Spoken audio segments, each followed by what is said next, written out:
California has asked a federal judge for a restraining order to block the Trump administration's military deployments to Los Angeles. Tensions been mounting since Saturday when Trump deployed National Guards and Marines to the city to control protests against federal immigration raids. Trump has accused protesters of being agitators and troublemakers. He said he would invoke the Insurrection Act if he determined there was a rebellion in LA.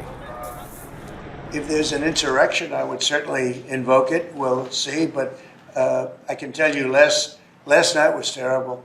The night before that was terrible. We have, as you've seen, it was on most of your networks, people with big, heavy hammers pounding the concrete and pounding curbs, pounding it, breaking up all, and handing these big chunks of concrete to people.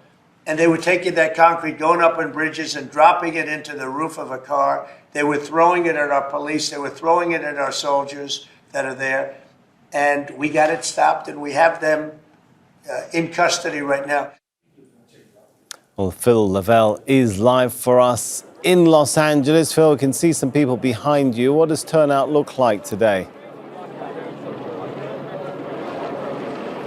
You know, it was fairly small, Sammy, but it's been getting bigger, especially just over the last 20, 30 minutes. Now, there are actually two groups of protesters here. There's the one that we are in the middle of now, and there's another one over there. Now, what's happening, excuse me, sir, what's happening is that the police are actually splitting that group into two. It's what they've done the last day or so. They managed to get in the middle, and then they split the group into two to try to disperse people. Now, you might be able to see there are some people who have got their hands behind their back against that wall. We think that they have been arrested. They seem to have zip ties on them. So it looks like the police are making a number of arrests. And just next to that in the distance, you can see those white buses. Now, if you think about those iconic school buses you see in the movies, the big yellow buses, they're the same vehicles, only these have been repurposed. They have LAPD written on. They have bars on the window. And those are the buses that are used to take people away to be processed once they've been arrested. You often see them in these kinds of events. They arrived, two of them here. I think there's another one around the corner just a few minutes ago. And this is that federal building where most of those detainees we think were brought here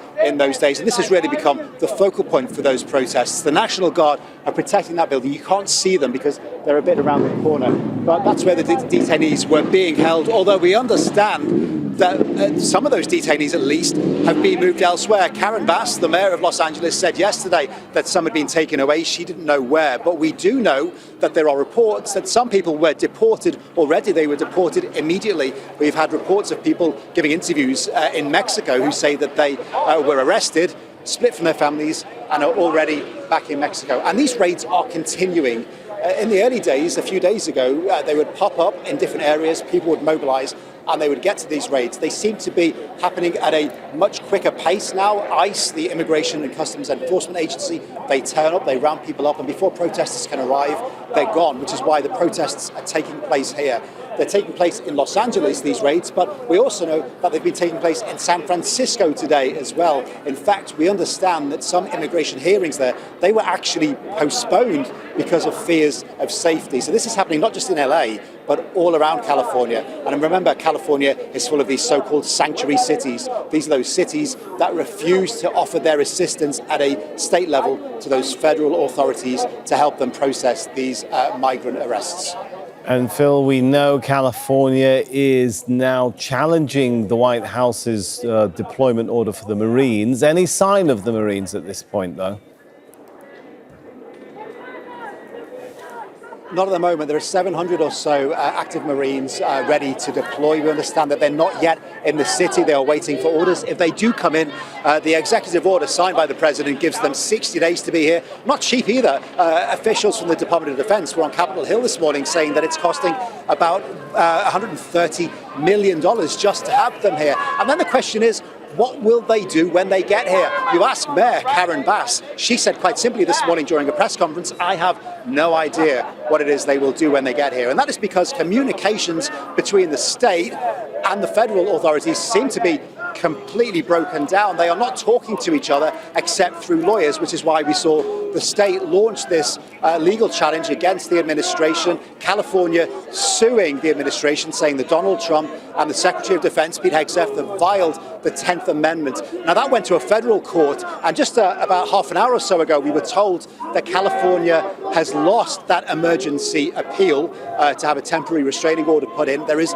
another appeal that is scheduled for Thursday, but of course, they have to wait another 24 hours. And meantime, those raids continue. Those undocumented migrants continue to be rounded up. Donald Trump has, as we can see, no intention of stopping this. In fact, he's doubling down. And one interesting thing to point out is the president posted online on social media that he had had a call with Gavin Newsom. The governor said that he told him he was doing a terrible job. Gavin Newsom has publicly refuted that, saying there was absolutely no call. There's been no contact, not even a voicemail.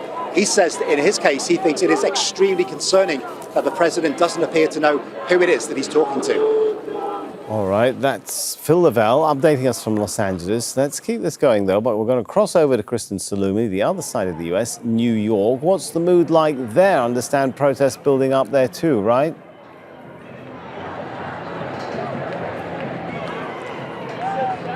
Yeah, we are at the end. You can see behind me a huge crowd of people, easily 1,000 or more, that gathered in downtown Manhattan outside of a federal immigration court to express their anger. It was a very angry protest, but very peaceful. There is here in New York a growing backlash, not only to the images we've seen coming out of Los Angeles, but to news that has been coming out here in New York of immigrants being arrested in court. These are people who are showing up to court for pre-scheduled hearings to make the case that they deserve asylum. They're doing, according to the advocates, everything that they're supposed to do by showing up in court, doing what the system demands that they do to become legal residents of the United States. And yet they are being taken into custody with deportation proceedings ensuing. So what we're seeing is people coming out. The protests have been happening daily since over the weekend, but they've been getting bigger and bigger day by day and angrier as people hear about the people who've been targeted, many of them who seemingly have no criminal records and were attempting to do the right thing by showing up in court. And Kristen, I'm sure you're following all the news about deployment of Marines and National Guards in California. How about in New York? Not here. We have not seen any federal forces deployed to control protesters. Police, however, have been out in force, and it's worth pointing out that the New York City Police Department has been compared to an army. It is so large. This is a department that consists of over 30,000 people. And there have been some arrests here in New York.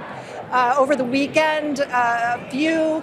On Monday, 30 people were arrested, about a half dozen of them here when they protested outside of the courthouse. Another 24 were arrested at Trump Tower, where they occupied the lobby of the building and refused to leave in protest of what is happening to immigrants across the country. So no major clashes here in New York to get the attention of the White House so far, but protesters here in New York also have been warned by the mayor. You can protest peacefully, but any violence, any blocking of traffic, any blocking of building entrances, and you will be arrested. And police have made good on those arrests. So, so far, it's been relatively peaceful. All right, thanks so much. Kristen Saloomey there from New York. Make sure to subscribe to our channel to get the latest news from Al Jazeera.